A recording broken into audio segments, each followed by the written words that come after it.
Hi guys! In today's video, we are going to show you a DIY mini dress. This project is not only adorable but also unique, guaranteed to catch everyone's attention. Let's get started and make it together. We will use our pull bow ribbon for the bottom part to create a balloon style mini dress. For the top portion of our dress, I will use our wave velvet ribbon and just cut it like this.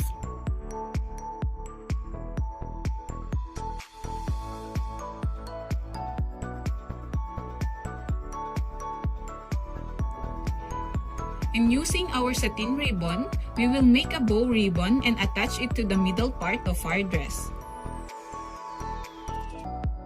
And we now have this cute mini dress that can be used as accessory in your crafting. Hope you enjoy our DIY tutorial!